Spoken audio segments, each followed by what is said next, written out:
नमस्कार, मैं हूं आपके साथ रोहित। सुप्रीम कोर्ट ने चुनाव आयोग और मुख्य चुनाव आयोग की नियुक्ति को लेकर एक बड़ा फैसला दिया है, जिसे केंद्र की मोदी सरकार को एक झटका भी माना जा सकता है। क्योंकि जिस तरीके का यह फैसला आया है, उसके बाद से अब चर्चाएं यही हो रही हैं। क्योंकि सुप्रीम कोर्ट ने फैसला सुनाते हुए यह कहा है कि सीबीआई के डायरेक्टर की नियुक्ति जिस तरीके से होती है, अब उसी की तर्ज पर सीईसी की भी नियुक्ति होनी चाहिए।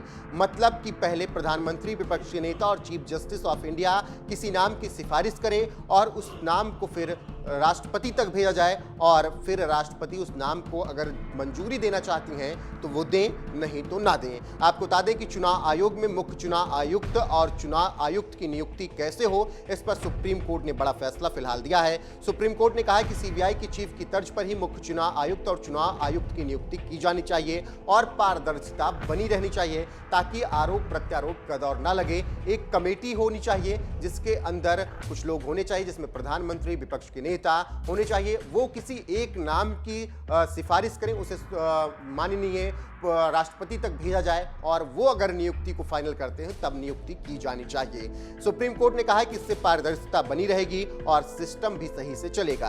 आपको बता दें कि सुप्रीम कोर्ट में एक याचिका दायर हुई थी। इसमें मांग की गई थी कि चुनाव आयोग में मुख्य चुनाव आयुक्त और चुनाव आयुक्त की नियुक्ति के लिए कॉलेजियम जैसा सिस्टम होना चाहिए।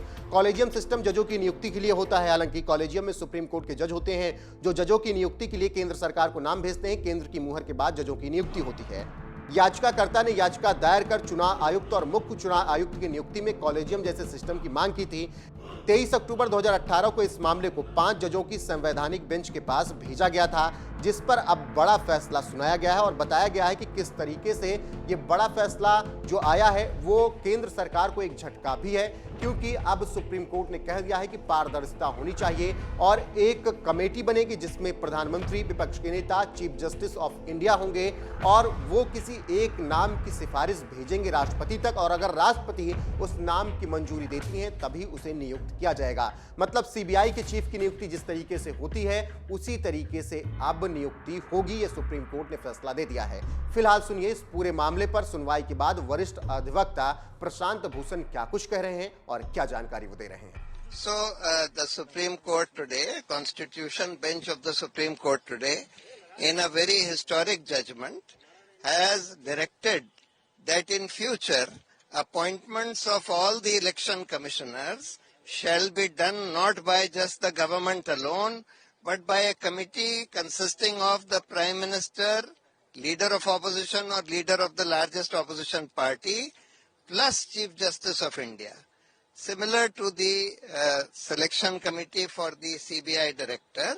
So this committee will choose the election commissioners in future. They have said that the independence of the election commission is absolutely essential for democracy, and for that independence to be assured, you cannot have a system where the government alone appoints the election commissioners.